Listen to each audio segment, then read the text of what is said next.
Electric charges and fields part 2। इस video में हम लोग Coulomb's law, force acting between two charges और force acting between multiple charges के बारे में देखने वाले हैं। तो सबसे पहले देखते हैं कूलम्ब्स लॉ। तो कूलम्ब्स लॉ डिफाइंड है दो चार्ज के बीच में। तो अगर फॉर एग्जांपल एक फर्स्ट चार्ज पार्टिकल है मेरा Q1, जिसमें Q1 चार्ज है, और सेकंड पार्टिकल है मेरे पास जिसमें Q2 चार्ज है, तो जो ये दोनों चार्जेस है, ये दोनों चार्जेस एक दूसरे को या तो अट्रैक्ट करेंगे या फिर रिपेल करेंगे। तो दोनों के बीच में ये जो लाइन जॉइनिंग देम है, इसके अलॉन्ग या तो रिपल्सिव फोर्स लगने वाला है मेरा F, और या फिर अट्रैक्टिव फोर्स लगने वाला है दोनों में F। दोनों में से कोई भी एक कंडीशन होगा डिपेंडिंग ऑन देयर पोलैरिटी। पिछले वीडियो में हम लोग देख चुके हैं कि अगर कोई एक चार्ज पॉजिटिव और दूसरा चार्ज नेगेटिव होगा तो ये दोनों क्या हो गए, अनलाइक चार्ज। और अनलाइक चार्ज हो गए क्योंकि दोनों डिफरेंट है, पॉजिटिव और नेगेटिव। तो अनलाइक चार्ज हो गया अगर दोनों में से कोई भी, अगर ये पॉजिटिव और ये नेगेटिव हो पहला केस, या फिर ये पॉजिटिव और ये नेगेटिव हो दूसरा केस, दोनों में से किसी भी केस में ये हम लोग के पास आपस में करने वाले हैं अट्रैक्ट। तो अगर ऐसा कंडीशन हुआ कि Q1 पॉजिटिव है और Q2 नेगेटिव है, या फिर Q1 नेगेटिव और Q2 पॉजिटिव है, ये दोनों कंडीशन में क्या होगा, Q1 Q2 दोनों एक दूसरे को अट्रैक्ट करेंगे फोर्स F से। और अगर कोई ऐसा केस है हम लोग के पास कि जिसमें दोनों पॉजिटिव हो, Q1 भी पॉजिटिव और Q2 भी पॉजिटिव, या फिर Q1 भी नेगेटिव और Q2 भी नेगेटिव, दोनों पॉजिटिव या दोनों नेगेटिव हो, तो ये दोनों क्या, ये क्या हो गया मेरे पास लाइक चार्जेस। और जब भी लाइक चार्जेस होंगे तो ये क्या करेंगे आपस में, रिपेल। तो यानी कि जब लाइक चार्जेस होंगे, यानी कि Q1 और Q2 दोनों पॉजिटिव हो या फिर Q1 और Q2 दोनों नेगेटिव हो, दोनों ही केस में ये जो ग्रीन कलर का एरो है इस डायरेक्शन में फोर्स लगा, दोनों को रिपेल करते हुए, एक दूसरे को धकेलते हुए बाहर की तरफ। तो फोर्स का डायरेक्शन तो यहाँ से पता चल गया। और बच्चा जो फोर्स का मैग्नीट्यूड है उसके लिए हम लोग कूलम्ब्स लॉ का यूज़ करते हैं। तो कूलम्ब्स लॉ क्या है, कूलम्ब्स लॉ है कि ये जो फोर्स होगा, ये फोर्स डायरेक्टली प्रोपोर्शनल होगा दोनों चार्जेस के। यानी कि ये पहला चार्ज Q1 के भी डायरेक्टली प्रोपोर्शनल होगा, दूसरा चार्ज Q2 के भी डायरेक्टली प्रोपोर्शनल होगा, और इन्वर्सली प्रोपोर्शनल होगा दोनों के बीच के डिस्टेंस का स्क्वायर के। अगर इस दोनों के बीच का डिस्टेंस मेरे पास R है, ये पॉइंट और ये पॉइंट दोनों के बीच का डिस्टेंस मेरे पास R है, तो ये जो फोर्स लगने वाला है वो इन्वर्सली प्रोपोर्शनल होगा R स्क्वायर के। डायरेक्टली प्रोपोर्शनल का मतलब कि जितना Q1 ज़्यादा होगा उतना ही मेरा फोर्स ज़्यादा होगा। सिमिलरली जितना Q2 का वैल्यू ज़्यादा होगा उतना ही फोर्स मेरा ज़्यादा होगा। बट इन्वर्सली प्रोपोर्शनल का मतलब जैसे ये इंक्रीज हुआ ये डिक्रीज होगा। यानी कि हम लोग जितना, जैसे कि फॉर एग्जांपल अगर दो इतना पास रखें हम लोग Q1 और Q2, तो इस केस में जो फोर्स लग रहा है हम मानते हैं F1। अगर थोड़ा और दूर बढ़ा दिया जाए तो ये Q1 और ये Q2, अब फोर्स मान लेते हैं हम दोनों पे F2 लग रहा है। तो क्लियरली R1, ये जो पहला डिस्टेंस है R1, और ये जो दूसरा डिस्टेंस है मेरा R2, R1 मेरा R2 से छोटा है, यानी कि 1/R1 1/R2 से बड़ा होगा। एग्जाम्पल की तरफ में अगर हम लोग ऐसे देखें तो 1 छोटा है 2 से, but 1 greater than 1/2। So 1/R1 is greater than 1/R2, यानी कि इसका स्क्वायर भी इसके स्क्वायर से बड़ा होगा। तो F किसके प्रोपोर्शनल है, 1/R स्क्वायर के। यानी कि यहाँ पर होगा मेरा F1 और यहाँ पर आएगा मेरा F2। F1 बड़ा होगा मेरा F2 के। तो जैसे ही हम लोग डिस्टेंस बढ़ाते हैं फोर्स मेरा घट जाता है, F2 मेरा छोटा हो गया है F1 से। अब अगर हम लोग को पता चल गया तो तीन चीज़, अगर तीन प्रोपोर्शनल है, पहला मेरे पास F1 जो है वो डायरेक्टली प्रोपोर्शनल टू Q1 है, दूसरा F जो है वो डायरेक्टली प्रोपोर्शनल टू Q2 है सेकेंड चार्ज, और तीसरा जो F है वो मेरा directly inversely proportional to 1/R square है। एक चीज़ यहाँ पर ध्यान देने वाला बात है कि F is not inversely proportional to 1/r। ये कुछ लोग ये गलती करते हैं, क्योंकि यहाँ आर स्क्वायर है तो लोग बोलते हैं कि इन्वर्सली प्रोपोर्शनल टू r भी होगा, पर ये रॉन्ग है, ये रॉन्ग है।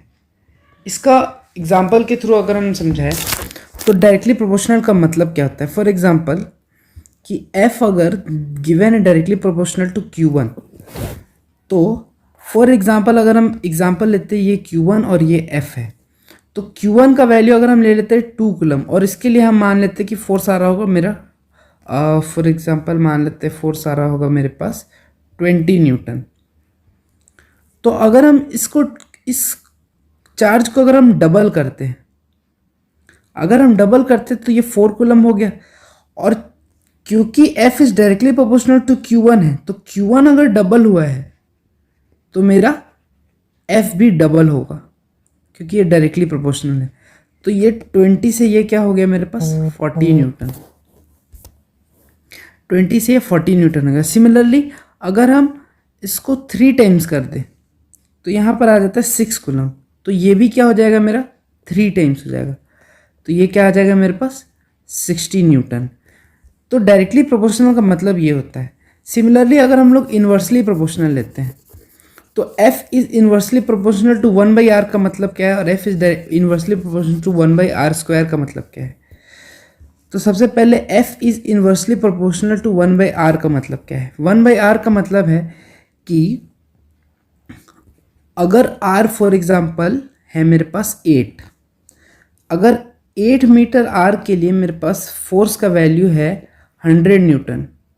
अब अगर हम इसको डबल करते हैं, अगर हम इसको डबल करते हैं तो 8 का डबल हो गया मेरे पास 16, और F मेरे पास यहाँ क्या हो जाएगा इन्वर्सली प्रोपोर्शनल का मतलब अगर 8 डबल हुआ है तो 1/8 हाफ हुआ है 1/16 के, यानी कि यहाँ अगर डबल हुआ है तो मेरा F में क्या इफेक्ट होगा, ये 1/2 टाइम्स होगा, यानी कि ये क्या होने वाला है हाफ, क्योंकि इन्वर्सली प्रोपोर्शनल। तो 100 का ये हो गया मेरा 50 न्यूटन, यानी कि अगर R इक्वल टू 8 मीटर पे फोर्स मेरा 100 न्यूटन आ रहा है किसी केस में, और तो बाकी सारा चीज़ कांस्टेंट रखते हुए अगर हम सिर्फ R को डबल कर दें तो फोर्स मेरा 50 न्यूटन हो जाएगा। सिमिलरली R को फिर से डबल कर दे, 16 से डबल कर दे, यानी कि 32 मीटर, तो 16 से डबल हुआ यानी कि 50 से ये वापस हाफ हो जाएगा 25। या फिर ऐसे देखें कि 8 का 4 टाइम्स हुआ है तो 100 का 1/4 टाइम्स होगा, यानी कि 100/4 25। दोनों ही केस में देख सकते हैं। ये था 1/r। बट अगर हम लोग ऐसा ले लेते कि F is directly proportional to 1/r square, तो अब क्या होगा मेरे पास F is directly proportional to 1/r square ले लें, और अगर R ये, तो अब क्या होगा मेरे पास अगर ये 8 मीटर के लिए ये 100 न्यूटन है फोर्स, और हम इसको डबल कर रहे 16 मीटर, तो अब क्या होगा कि ये जो है ये मेरा इंटू 2 नहीं होगा 2 स्क्वायर होगा, क्योंकि R डबल हो रहा है, तो R स्क्वायर 2 स्क्वायर होगा। 2 स्क्वायर यानी कि फोर्स क्या हो गया 1/4 टाइम्स, यानी कि ये 25 न्यूटन। तो यहाँ से क्लियरली दिख रहा है कि अगर हम लोग ध्यान से देखें तो 16 मीटर पे 25 न्यूटन था, जबकि इनिशियल केस हम लोग सेम लिए 8 मीटर पे 100 न्यूटन।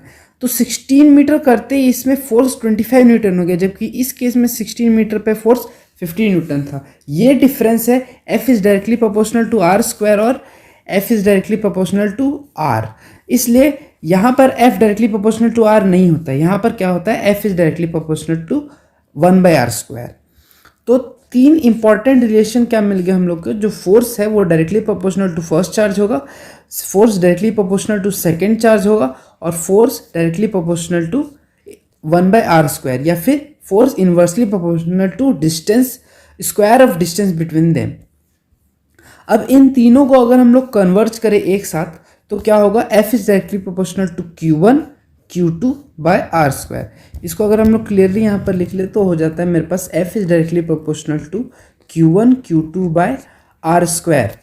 अब हम लोग क्या करते हैं कि इसका यूनिट है कूलम, इसका यूनिट है कूलम, और इसका यूनिट है मीटर।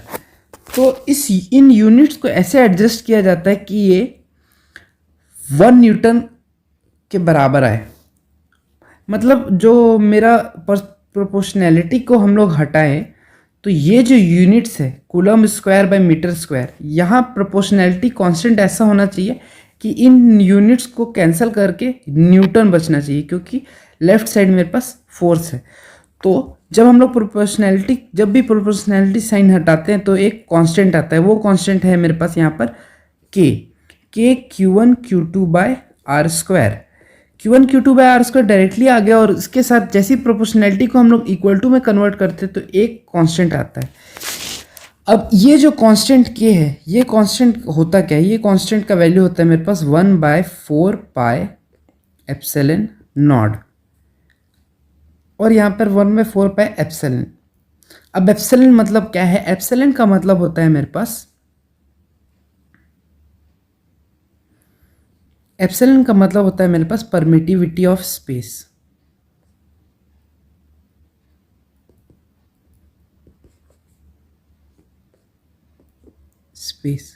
यानी कि कोई भी एक स्पेस है, ये फॉर एग्जांपल ये एक स्पेस है, ये एक स्पेस है। अब यहाँ पर हम लोग को देखना है, यहाँ पर एक चार्ज क्यू रख दिए, तो ये चार्ज इलेक्ट्रिक फील्ड लाइन बनाने का कोशिश करेगा।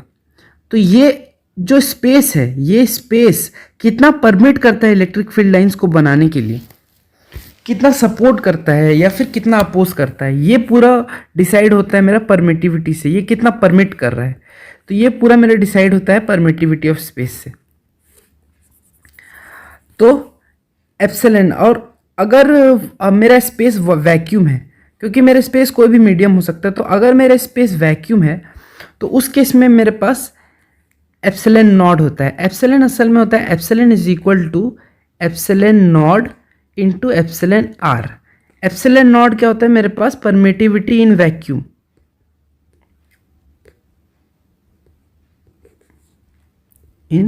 वैक्यूम, और जो एप्सिलॉन आर है ये क्या होता है, परमिटिविटी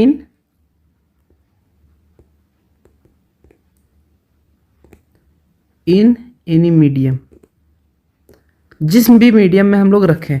फॉर एग्जांपल अगर ये खुद वैक्यूम है तो इसके लिए एप्सिलॉन आर होगा मेरे पास 1, पर अगर वैक्यूम की जगह यहाँ पर फॉर एग्जांपल लिक्विड है, तो इसका परमिटिविटी कुछ और होगा, तो रिलेटिव परमिटिविटी कुछ और होगा, बट एप्सिलॉन नॉट कांस्टेंट ही रहेगा। क्यों? क्योंकि एप्सिलॉन नॉट तो डिफाइंड ही वैक्यूम के लिए है, एप्सिलॉन नॉट वैक्यूम के लिए ही डिफाइंड है।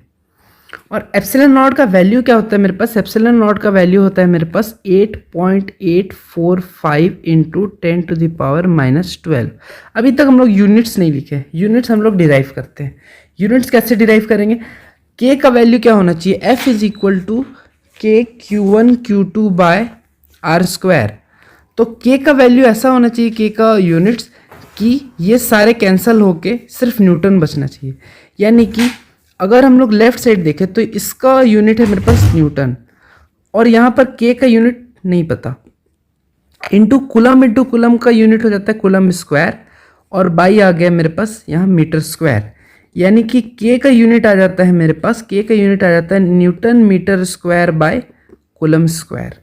सिमिलरली अगर हम लोग को 1/4 पाई एप्सिलॉन नॉट का देखना है, तो के क्या है, के है मेरे पास 1/4 पाई एप्सिलॉन, और एप्सिलॉन 1/4 पाई, 4 तो एक नंबर है, और पाई भी मेरे पास 3.14 एक नंबर है।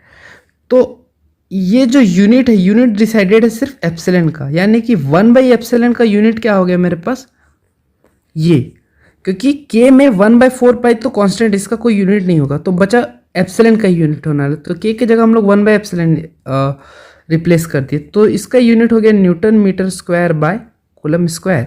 यानी कि एप्सिलॉन का यूनिट क्या आ गया मेरे पास, एप्सिलॉन का यूनिट आ गया coulomb square by newton metre square. तो इसको हम लोग यहाँ पर रिप्लेस कर देते हैं, यहाँ पर जो मेरे पास coulomb square by newton metre square आया है, यानी कि coulomb square per newton per metre square, ये हो गया मेरे पास एप्सिलॉन नॉट का वैल्यू। तो इस वैल्यू को हम लोग को याद रखना है, ये बहुत इंपॉर्टेंट रिजल्ट है, इस वैल्यू को हम लोग को याद रखना है। और एप्सिलॉन आर का वैल्यू हम लोग को प्रोवाइडेड किया जाता है, पर इस वैल्यू को हम लोग को याद रखना है। सिमिलरली अगर हम लोग के का देखें तो के क्या है, के है मेरे पास 1/4 पाई एप्सिलॉन। और अगर if space is vacuum, if space is vacuum तो हम लोग क्या करेंगे, तो epsilon is equal to epsilon naught into epsilon r, पर एप्सिलॉन आर मेरा 1 होता है फॉर वैक्यूम।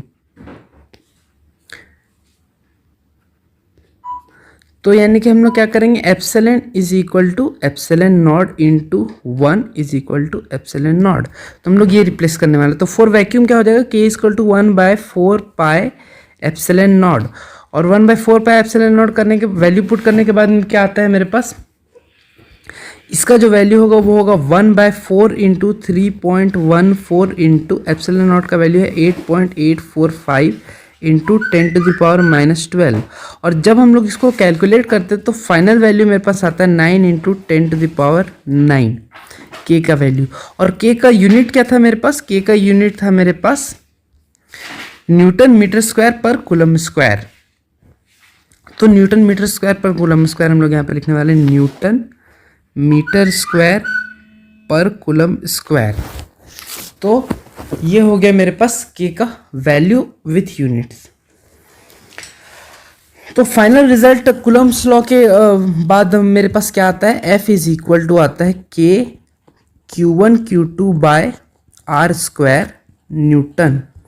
ये आता है मेरे पास फाइनल रिजल्ट। ये रिजल्ट है मेरे पास कूलम्स लॉ के थ्रू। तो ये टॉपिक मेरा कंप्लीट हो गया, पहला कूलम्स लॉ। अगला टॉपिक जो मेरे पास आने वाला है वो क्या है मेरे पास, force between two charges. But उसमें जाने से पहले एक चीज़ क्या ध्यान देना है हम लोग को, कि force F is always along the line joining charges. जो दो चार्जेस है मेरे पास, वो दोनों चार्जेस कोई भी दो पॉइंट को ज्वाइन करने वाला एक सिंगल लाइन होता है, कोई भी एक यहाँ है और एक यहाँ है, तो इस दोनों पॉइंट को ज्वाइन करने वाला एक ही लाइन होगा। तो जो मेरा फोर्स है वो इस लाइन के अलोंग ही होगा। तो अगर अट्रैक्टिव फोर्स है तो दोनों पे अट्रैक्टिव लगेगा, यानी कि ये अट्रैक्ट इधर हो रहा होगा और ये भी अट्रैक्ट इधर हो रहा होगा। और अगर रिपल्सिव फोर्स है तो दोनों पे रिपेल हो रहा होगा, यानी कि इस पे भी इधर रिपल्सिव फोर्स और इस चार्ज पे भी इधर रिपल्सिव फोर्स। पर जो मेरा फोर्स है वो ऐसा नहीं हो सकता कि वो फोर्स ऐसा लग रहा हो, ऐसा कभी नहीं हो सकता, ये गलत है। क्योंकि फोर्स हमेशा इस दोनों जो चार्ज है, ये पहला चार्ज और ये दूसरा चार्ज, दोनों को ज्वाइन करने वाला जो स्ट्रेट लाइन है उसके अलाउंग ही लगने वाला है मेरा फोर्स। तो ये चीज़ बहुत इंपॉर्टेंट पॉइंट है, ये हम लोग को हमेशा याद रखना है। अब अगर हम लोग देखें force acting between two charges, अगला जो टॉपिक है मेरा फोर्स बिटवीन टू चार्जेस।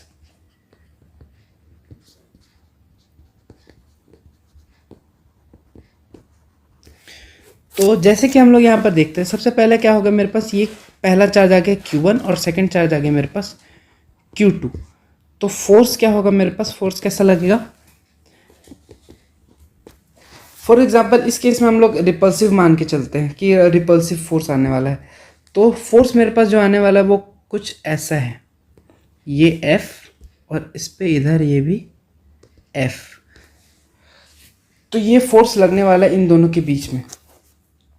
अब अगर हम लोग इसको ग्राफिकली देखें विथ वेक्टर्स, क्योंकि फोर्स एक वेक्टर क्वांटिटी है। अभी तक तो हम लोग ये जो जितना भी किया हम लोग यहाँ पर सिर्फ मैग्नीट्यूड लिए, ये क्या है मेरे पास, magnitude of F vector, magnitude of F vector. लेकिन अब अगर हम लोग इसको डायरेक्शन के साथ भी देखें, क्योंकि फोर्स मेरा एक वेक्टर क्वांटिटी है, तो अब डायरेक्शन के साथ देखने के लिए हम लोग क्या करते हैं, एक एक्स वाई प्लेन बनाते हैं। तो सबसे पहले एक्स वाई प्लेन अगर हम लोग, तो जैसे कि यहाँ पर दिख रहा है ये एक्स वाई प्लेन बन चुका है, ये एक्स और ये वाई प्लेन। और यहाँ पर हम लोग सिर्फ फर्स्ट क्वाड्रेंट को बड़ा दिखाया, बाकी सेकंड, थर्ड और फोर्थ क्वाड्रेंट को छोटा दिखाया, क्योंकि यहाँ पर काम नहीं है। फॉर एग्जांपल जो मेरा एग्जांपल है उसमें जो दोनों चार्जेस है वो मेरे फर्स्ट क्वाड्रेंट में है। तो ये मेरा पहला चार्ज आ गया Q1 और ये मेरा दूसरा चार्ज आ गया मेरा Q2।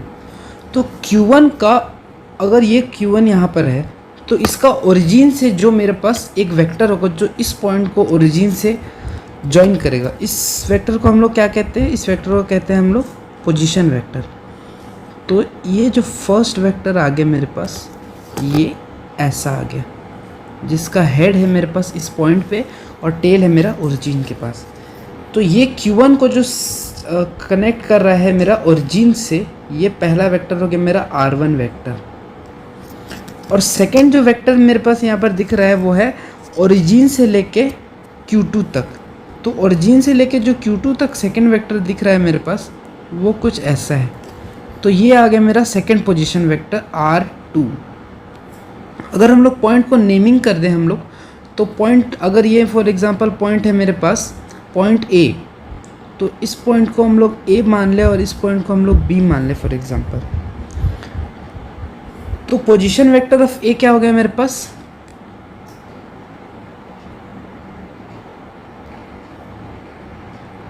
पोजीशन वेक्टर ऑफ ए का पोजीशन वेक्टर यानी कि इनिशियल पॉइंट हमेशा ओरिजिन होगा, क्योंकि पोजीशन वेक्टर है। पोजीशन वेक्टर में इनिशियल पॉइंट हमेशा ओरिजिन होगा और एंडिंग पॉइंट यहाँ पर दिया हुआ है ए, तो ओ ए वेक्टर होगा। ओ ए वेक्टर यहाँ पर क्या है, ओ ए वेक्टर है मेरे पास R1 vector. Similarly position vector of B vector क्या होगा मेरे पास, ओ बी वेक्टर क्या दिया हुआ है मेरे पास, R2 वेक्टर। तो ये हम लोग को दिख रहा है। अब जो ए और बी को ज्वाइन करने वाला वेक्टर है मेरे पास, वो वेक्टर कैसा है, वो वेक्टर कुछ ऐसा है। वो वेक्टर ऐसा है। इस वेक्टर को हम लोग R12 नेम करते हैं। R12 क्यों, क्योंकि R1 और R2 के कॉम्बिनेशन से बना है ये है मेरे पास डिस्प्लेसमेंट वेक्टर। डिस्प्लेसमेंट वेक्टर हमेशा किसी दो पॉइंट के बीच में होगा। डिस्प्लेसमेंट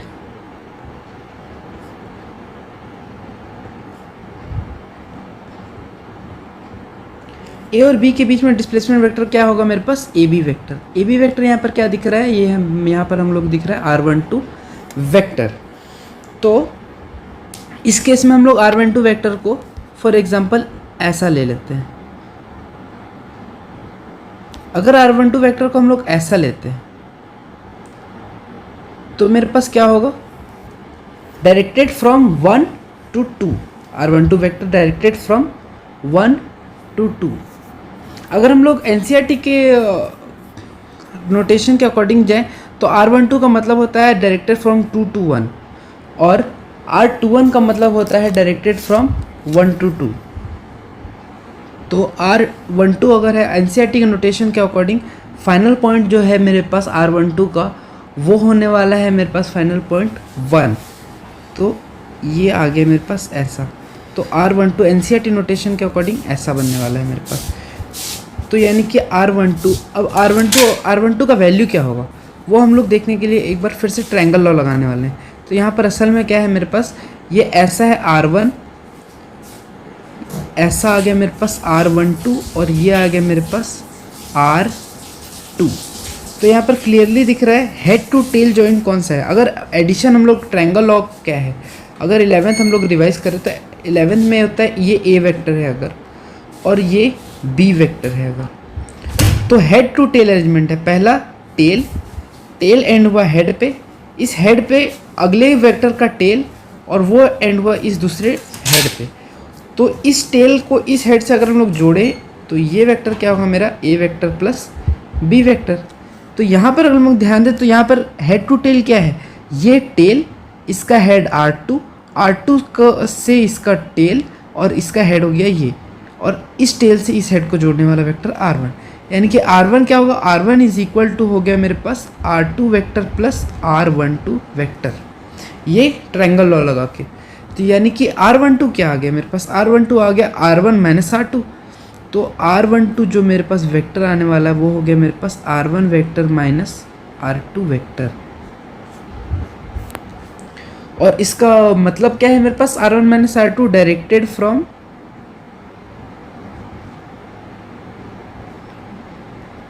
2 to 1, पॉइंट 2 से पॉइंट 1। तो पॉइंट 2 से पॉइंट 1 की ओर ये डायरेक्टेड है। अब हम लोग यहाँ पर मान लेते हैं कि ये मेरे पास रिपल्सिव फोर्स लगने वाला है।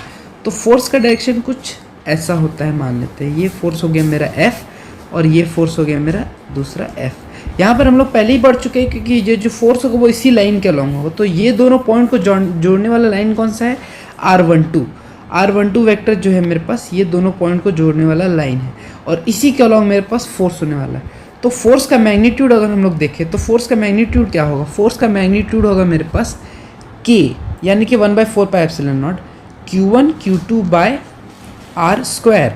पर यहाँ पर आर क्या है, आर यहाँ पर R12 है क्योंकि 1 और 2 के बीच का डिस्टेंस। और इसका डायरेक्शन, तो डायरेक्शन के लिए हम लोग क्या करते हैं, कैप यूज़ करते हैं। अगर आप लोग भूल गए होंगे तो हम लोग रिवाइज कर लेते हैं कि कोई भी एक वेक्टर, ये वेक्टर ए है, तो इस वेक्टर का मैग्नीट्यूड फॉर एग्जांपल ये है 2i कैप। तो अगर हम लोग a/2 कर दे, इसके मैग्नीट्यूड से डिवाइड कर दे, तो ये एक यूनिट वेक्टर बन जाएगा 1i कैप का, है ना। तो ये यूनिट वेक्टर को हम लोग क्या कहते हैं, ए ऐसा बार, ये होता है मेरे पास यूनिट वेक्टर। तो इस केस में हम लोग को चाहिए यूनिट वेक्टर अलोंग R12। तो R12 के अलोंग यूनिट वेक्टर क्या होगा मेरे पास, यूनिट वेक्टर R12 के अलोंग होने वाला है मेरे पास R12 कैप, R12 कैप। तो ये क्या है मेरे पास, ये चीज़ असल में अगर हम लोग यहाँ पर देखें तो ये चीज़ है मेरे पास R12 वेक्टर का मैग्नीट्यूड, और ये चीज़ क्या है, डायरेक्शन ऑफ R12 वेक्टर।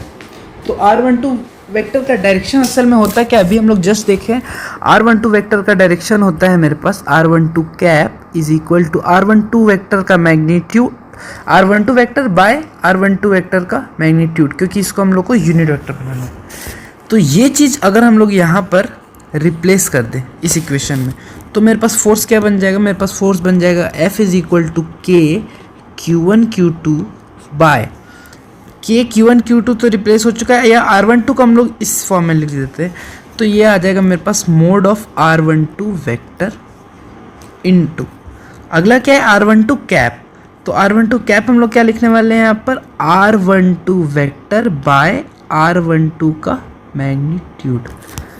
अब यहाँ पर अगर हम लोग देखें तो ये इसका स्क्वायर था यहाँ, तो यहाँ R12 का स्क्वायर और R12 दोनों मिलके R12 का क्यूब बन जाता है, यानी कि मेरे पास फाइनल रिडक्शन हो गया K Q1 Q2 by R12 vector का मैग्नीट्यूड, इसका क्यूब R12 वेक्टर, ये आ गया F। और K को अगर हम लोग 1/4πε0 के फॉर्म में लिख दे तो ये आ जाता है 1/4πε0 epsilon R Q1 Q2 by R12 vector का मैग्नीट्यूड का cube into R12 vector F। अब किसी स्टूडेंट को ये दिक्कत हो सकता है कि यहाँ पर क्यूब क्यों आया, तो क्यूब क्यों आया वो हम लोग देख चुके हैं। क्यूब क्यों आया, क्योंकि हम लोग अगर क्यूब हम लोग को नहीं लिखना है, अगर हम लोग को स्क्वायर लिखना है, स्क्वायर लिखने के लिए हम लोग को यहाँ पर क्या लिखना पड़ेगा, R12 कैप। पर R12 कैप अगर हम लोग को नहीं पता है, या तो हम लोग को अलग से R12 कैप फाइंड करना पड़ेगा, और अगर हम लोग सिर्फ R12 वेक्टर से निकालना चाहते हैं तो हम लोग को यहाँ पर ये रिलेशन यूज़ करना होगा कि यूनिट वेक्टर बनाने के लिए किसी वेक्टर को, उस वेक्टर को उसके मैग्नीट्यूड से डिवाइड करते हैं। तो ये आ गया मेरे पास final expression for two charges, और इसका डायरेक्शन भी मिल गया मेरे पास, ये है इसका डायरेक्शन R12 वेक्टर के अलॉन्ग, ये डायरेक्शन आ गया इसका, और ये फोर्स हम लोग को मिल चुका है, ये फोर्स इसका मैग्नीट्यूड है। अब अगर फॉर फ्री स्पेस, अगर फॉर फ्री स्पेस गिवन है, फॉर फ्री स्पेस, और अगर कोई स्पेस का वैल्यू नहीं गिवन तो बाय डिफ़ॉल्ट ये फ्री स्पेस ही होने वाला है। और फ्री स्पेस के लिए क्या होता है मेरे पास, फ्री स्पेस के लिए एप्सिलॉन R इक्वल टू 1, यानी कि epsilon equal to epsilon naught. तो F इक्वल टू क्या हम लोग लिखने वाले हैं, F equal to 1/4π epsilon naught Q1 Q2 by R12 vector के मैग्नीट्यूड का क्यूब R12 वेक्टर। अब एग्जाम्पल के थ्रू समझते हैं हम लोग। एग्जाम्पल के थ्रू अगर हम लोग समझना चाहें तो सबसे पहले हम लोग फॉर एग्जाम्पल एक पॉइंट ले लेते हैं, ये Q1, और एक और पॉइंट ले लेते हैं हम लोग, ये Q2। कोऑर्डिनेट्स अगर हम लोग इसका डिनोट करें तो कोऑर्डिनेट्स इसका फॉर एग्जांपल हम लोग मान लेते हैं 1,2, और इसका कोऑर्डिनेट जो है वो मान लेते हैं हम लोग 3,6। एग्जांपल में हम लोग Q1 इक्वल टू मान लेते हैं 1.6 कूलम है, और Q2 इक्वल टू मान लेते हैं 3.2 कूलम है। अब हम लोग निकालना है कि फोर्स क्या होगा, उसका डायरेक्शन क्या होगा। तो अगर हम लोग देखें तो 1,2 कहाँ पर होगा, 1,2 आता है 1 और ये 2 यहाँ, कहीं यहाँ 1,2 और 3,6 3 और ये 6, तो ये कहीं 3,6 यहाँ आने वाला है। तो इस डायरेक्शन में मेरे पास यूनिट वेक्टर क्या होता है आई कैप, और इस डायरेक्शन में यूनिट वेक्टर क्या होता है मेरे पास जे कैप। तो ये जो है ये मेरा क्या हो गया R1 वेक्टर, और ये मेरा क्या हो गया R2 वेक्टर।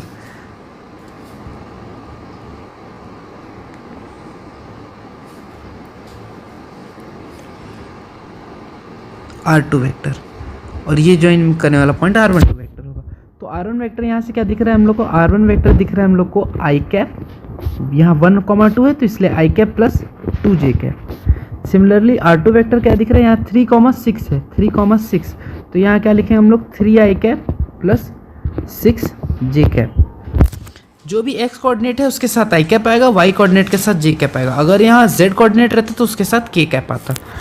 अब R12 वेक्टर क्या होगा मेरे पास, R12 वेक्टर इक्वल टू होगा R1 vector minus R2 vector. दोनों को माइनस कर देते हैं हम लोग, माइनस करेंगे R1 माइनस R2, तो क्या हो गया मेरे पास यहाँ पर i cap plus 2j cap minus 3 i cap minus 6j cap.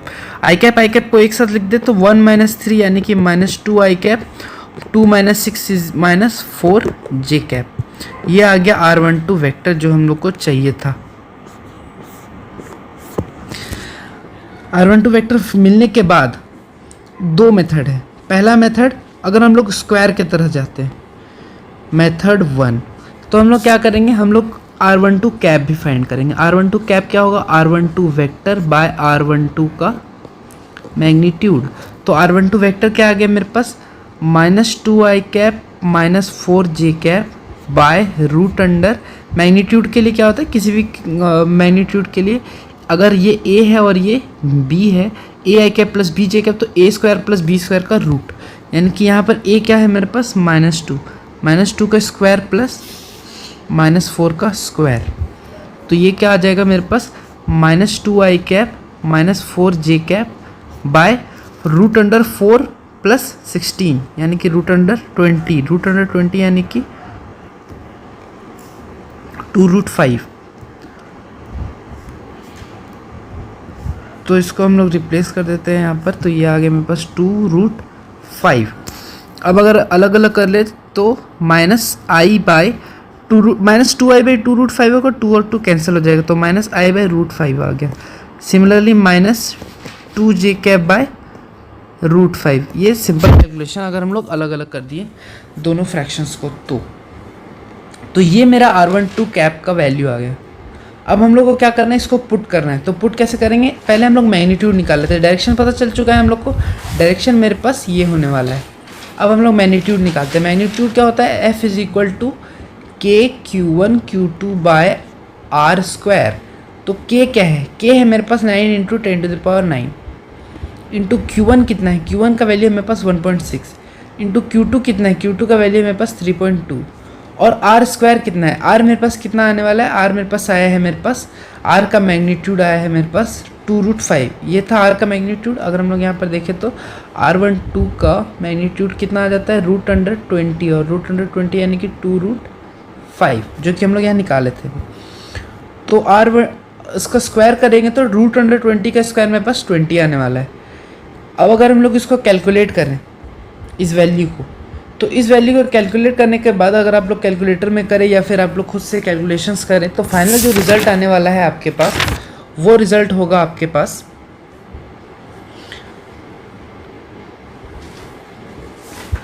वो रिज़ल्ट होगा 2.304 इंटू 10⁹ ये आ गया मेरा F का मैग्नीट्यूड, F वेक्टर का मैग्नीट्यूड। अब फाइनल F वेक्टर क्या है मेरे पास, F वेक्टर क्वांटिटी, तो फोर्स का मैग्नीट्यूड 2.304 इंटू 10⁹ इंटू इसका डायरेक्शन क्या था मेरे पास, डायरेक्शन था R12 कैप। R12 कैप को वापस से रिप्लेस कर देते तो यहाँ पर 2.304 इंटू 10⁹ और R12 कैप था मेरे पास माइनस आई कैप बाय, ये था मेरे पास minus i cap by √5 minus 2j cap by √5। तो इसको रिप्लेस कर देते हैं, minus i cap by √5 minus 2j cap by √5। ये है मेरा फाइनल आंसर, ये मेरा फाइनल आंसर है। इस आंसर को हम लोग कैसे बनाएं, इस आंसर को हम लोग स्क्वायर यूज़ करके बनाएं। अब अगर जो सेकेंड रिजल्ट था क्यूब वाला, अगर क्यूब वाला रिजल्ट हम लोग यूज़ करेंगे तो सिंपली क्या करना होगा हम लोग को, सिंपली हम लोग डायरेक्ट पुट करेंगे F vector is equal to, ये आ गया मेरा method 2, F vector is equal to K Q1 Q2 by R12 के मैग्नीट्यूड का क्यूब इंटू R12 वेक्टर। तो के Q1 Q2 क्या हो गया कि 9 into 10⁹ into Q1 1.6 into Q2 3.2 bye R12 के मैग्नीट्यूड का क्यूब, मैग्नीट्यूड था √20, तो √20 का क्यूब इंटू ये R12 वेक्टर। R12 वेक्टर क्या था मेरे पास, R12 वेक्टर जो हम लोग के पास अभी आया था वो था मेरे पास -2i कैप -4j कैप। तो -2i कैप -4j कैप हम लोग यहाँ पर रिप्लेस करने वाले हैं। तो यहाँ पर आ गया R12 की जगह -2i कैप -4j कैप। अब इसको अगर हम लोग कैलकुलेट करते हैं तो फाइनल आंसर मेरे पास फिर से सेम आ जाएगा 2.304 into 10⁹ minus i cap by √5 -2j cap by √5। तो दोनों में से कोई सा भी मेथड हम लोग यूज़ करें, जो मेरा आंसर है वो लास्ट में सेम आने वाला है, सेम आंसर। तो ये था मेरे पास फोर्स बिटवीन टू चार्जेस। अब अगर हम लोग फोर्स बिटवीन मल्टीपल चार्जेस देखें तो ये बिल्कुल सिंपल टॉपिक है। अगर आप लोग को फोर्स बिटवीन टू चार्जेस समझ में आ गया है तो फोर्स बिटवीन मल्टीपल चार्जेस बहुत ही सिंपल टॉपिक है। उसमें क्या होगा मेरे पास, असल में ये मेरे पास अलग अलग फोर्सेस है, फॉर एग्जांपल अलग अलग पार्टिकल्स है। तो ये पहला चार्ज है मेरे पास Q1, ये दूसरा चार्ज है Q2 और तीसरा चार्ज है Q3। तो हम लोग पहले F12 निकालेंगे। F12 क्या होगा इस दोनों के बीच में, तो F12 का डायरेक्शन फॉर एग्जांपल ये आ गया मेरे पास। तो Q2 की वजह से Q1 पे जो फोर्स लगने वाला है वो मेरे पास F1 ऐसा आ रहा है, मान लेते हैं F12, ये F12। सिमिलरली मेरे पास Q3 की वजह से भी एक चार्ज होगा मेरे पास, तो Q3 की वजह से जो मेरे पास आने वाला है वो कुछ इस लाइन के अकॉर्डिंग होगा, इस लाइन के अलॉन्ग। तो ये भी मान लेते हैं हम लोग, ये मान लेते हैं अट्रैक्टिव आ रहा है, तो ये ऐसा अट्रैक्ट करेगा और ये इसको अट्रैक्ट करेगा। तो ये फोर्स हो गया F13 और ये हो गया F13, वेक्टर वेक्टर वेक्टर और ये भी वेक्टर, सारे वेक्टर क्वांटिटी। तो अगर हम लोग नेट फोर्स ऑन Q1 देखें, सिमिलरली यहाँ पर एक Q23 भी एग्जिस्ट करेगा। Q23 अगर हम लोग देखें तो ये कुछ ऐसा आएगा, इस लाइन के अलॉन्ग, इस लाइन के अलॉन्ग Q23 आ रहा है। तो अगर हम लोग मान लेते ये भी अट्रैक्टिव है तो ये आएगा मेरे पास F23 वेक्टर और सिमिलरली इधर भी आएगा मेरे पास F23 वेक्टर। अब हम लोग को निकालना है net force on Q1, net force on Q1। तो Q1 पे अगर हम लोग देख रहे हैं तो एक F12 वेक्टर इधर है, एक F13 वेक्टर इधर है। तो सिमिलरली जैसे हम लोग टू चार्जेस के लिए निकालते थे वैसे हम लोग F12 वेक्टर निकालेंगे और वैसे ही हम लोग F13 वेक्टर निकालेंगे और दोनों को ऐड कर देंगे। F12 वेक्टर भी सेम, जैसे हम लोग सिर्फ कंसीडर करेंगे F12 के टाइम में ये दोनों को, तीसरे को भूल जाना है, हम लोग को F12 वेक्टर निकालना है, जैसे हम लोग फोर्स बिटवीन टू चार्जेस निकाले थे। सिमिलरली F13 के लिए हम लोग क्या करेंगे, इसको कंसिडर करेंगे और इसको कंसिडर करेंगे। सिमिलरली अगर ये तो Q1 पे था, अगर हम लोग ऑन Q2 देखें तो क्या हो जाएगा, Q2 के ऊपर मेरे पास फोर्स आ जाएगा F12 vector plus F23 vector. Similarly Q3 पे क्या हो जाएगा मेरे पास, Q3 पे हो जाएगा F23 vector plus F13 vector. तो फोर्स बिटवीन मल्टीपल चार्जेस होंगे तो हर टाइम पे हम लोग एट ए टाइम दो चार्जेस लेंगे और जिस भी चार्ज पे निकालना है फोर्स, फॉर एग्जांपल Q2 पे निकालना है तो Q2 पे हर चार्ज की वजह से पहला Q1 की वजह से ये फोर्स आ गया F12 और दूसरा चार्ज है Q3 की वजह से F23 आ गया। अगर एक और चार्ज होता Q4 तो हम लोग यहाँ पर प्लस क्या करते हैं, F यहाँ 2 है तो 24 F24 जो होता है मेरे पास। तो ये था मेरे पास इलेक्ट्रोस्टैटिक